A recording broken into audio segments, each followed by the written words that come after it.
বৃদ্ধ আসবে, নামাজি না হয়ে ইমামকে নামাজের দায়িত্ব দিছি, মুয়াজ্জিনকে আযানের দায়িত্ব দিছি, খাদেমকে আর মসজিদ পরিষ্কার দায়িত্ব করার দায়িত্ব দিছি, আমরা কুমুরি হয়ে গেলাম। এমনটা নাকি?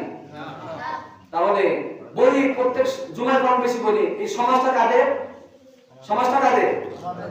ইমাম সাহেবের একা? লালমনিরহাট থেকে আসি ইমাম সাহেব দাবি করবে এটা আমার সমাজ, তাহলে কে দাবি করবে? কারা দাবি করবে? আপনারা দাবি করবে। বলেন তো এই মসজিদগুলোর মধ্যে কমিটিরা মসজিদ পরিষ্কার করে, মুসল্লিরা করে, না ইমাম আর মুয়াজ্জিন খাদেম করে?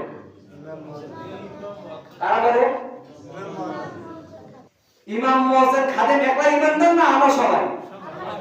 সবাই মনে হয় না? হযরত ওসমান ইবনে আফফান রাদিয়াল্লাহু তাআলা আনহু থেকে বর্ণিত, ওসমান ইবনে আফফান রাদিয়াল্লাহু তাআলা আনহু বলতেছেন, ক্বালা সামি'তু ইয়া রাসূলুল্লাহ, আমি আমার মহানবী বিশ্বনবী মুহাম্মদুর রাসূলুল্লাহ সাল্লাল্লাহু আলাইহি সাল্লামের কাছে শ্রবণ করেছি, ইয়াকুলু মান বানা মাসজিদান লিল্লাহি বা'আল্লাহু লাহু ফিল জান্নাতি মিসলুহা, যারা 5 টাকা 10 টাকা দিয়ে 500 টাকা দিয়ে মেলা দিয়ে জমি দিয়ে ইট দিয়ে যারা মসজিদকে নির্মাণ করলো, আল্লাহর নবী বলেন বানাল্লাহু লাহু ফিল জান্নাহ, আল্লাহ রাব্বুল আলামিন তাদের জন্য জান্নাতের মধ্যে একটা ঘর নির্মাণ করবেন, মিসলাহ যেমন ঘর তারা দুনিয়ার জমিনের মধ্যে নির্মাণ করেছে। সুবহানাল্লাহ। এই ঘরের মধ্যে যারা দান করে তাদের জন্য আল্লাহ কি করবেন? অনুরূপ একটা জান্নাতি ঘর তৈরি করবেন। সুবহানাল্লাহ। এবার কথা হচ্ছে যেটা ইমাম আর মুয়াজ্জিনের উপর যেটা দায়িত্ব বর্তায় দিয়েছে, আমরা সবাই বাঁচিয়ে গেছি। আমি তো মনে করি এমনটা যদি ইমান থাকে কারো আছে ইমাম আর মুয়াজ্জিন খাদেম শুধু মসজিদ পরিষ্কার করবে, আপনি এসে ভুল করবেন, খাদেম এই যে বালু কেন বালু পরিষ্কার করেন, মুয়াজ্জিন সাহেব আযান হয় না কেন আযান দেন, খাদেম সাহেব ফ্যানের মধ্যে এখনো বালু কেন, দেখেন তো বালু আছে কি নাই? তাকান না কেন, আছে কি নাই? সমাজকার সমাজকে গালি দিলে লাগবে কাকে? কাকে? কাকে? আল্লাহ নবী বলেন মান আখরাজা হাযা মিনাল মসজিদ, যারা মসজিদকে পরিষ্কার করে, যারা মসজিদ থেকে একটা বালু কণা নির্মাণ করার পরে যে বালুগুলো পড়ে থাকে, মসজিদের মধ্যে একটা ঝাড়ুর কাঠি পড়ে আছে, মসজিদের ফ্যানের মধ্যে বালু আছে, মসজিদের লাইট নষ্ট হয়ে গেছে, টাইগারের মধ্যে ময়লা জমে আছে, সেজদার জায়গার মধ্যে বালু জমা আছে, আল্লাহ নবী বলেন মান আখরাজা হাযা মিনাল মসজিদ, যারা মসজিদের ময়লাগুলোকে পরিষ্কার করলো, বানাল্লাহু লাহু বাইতান ফিল জান্নাহ, আল্লাহর নবী বলেন আল্লাহর পক্ষ থেকে এই বালু পরিষ্কার করার কারণে তার জন্য জান্নাতে অনুরূপ একটা ঘর নির্মাণ করা হবে। সুবহানাল্লাহ। কাদের জন্য? কাদের জন্য? বালু পরিষ্কার করার জন্য। এবার 5 টাকা 10 টাকা 50 টাকা দিলাম, বছরে একদিন যে 50 টাকা দিয়ে মাপসা নিলাম কমিটির কাছে, আর আপনি আমি জান্নাত যাওয়ার আশা। আল্লাহ নবী বলেন যারা মসজিদের বালু পরিষ্কার করবে, ফ্যানটা পরিষ্কার করবে, হাই গ্লাসটা পরিষ্কার করবে, আল্লাহ তাআলা বলছে এমন সহজ জান্নাত পাওয়ার উপায় আল্লাহ তাআলা বলেন নাই, রাসূল বলেন নাই, সরাসরি বলছেন আপনি রোজা রাখবেন, কবুল হলে আল্লাহ পুরস্কার দিবে, নামাজ পড়বেন আল্লাহ কবুল করলে জান্নাত দিবে, কিন্তু বলেন নাই জান্নাতের মধ্যে একটা ঘর দিবে। শুনছেন নাকি এর আগে? শুনছেন? তিরমিজির হাদিস, ইবনে মাজাহ হাদিস বললেন মান আখরাজা হাযা মিনাল মসজিদ, যারা মসজিদের একটা বালু কণা পরিষ্কার করবে, মিনাল্লাহ বারাল্লাহু লাহু বাইতান ফিল জান্নাহ, আল্লাহ রাব্বুল আলামিন তার জন্য জান্নাতের মধ্যে একটা মসজিদ সমতুল্য ঘর নির্মাণ করবে। সুবহানাল্লাহ। এবার আমরা চাই না এত বড় বিশাল বড় একটা ঘর আমাদের জান্নাতে হোক? চাই। গত জুমায় আগামী জুমায় এসে 5 জন মসজিদ পরিষ্কার করবেন, কারা হাত উঠান দেখি। নাই?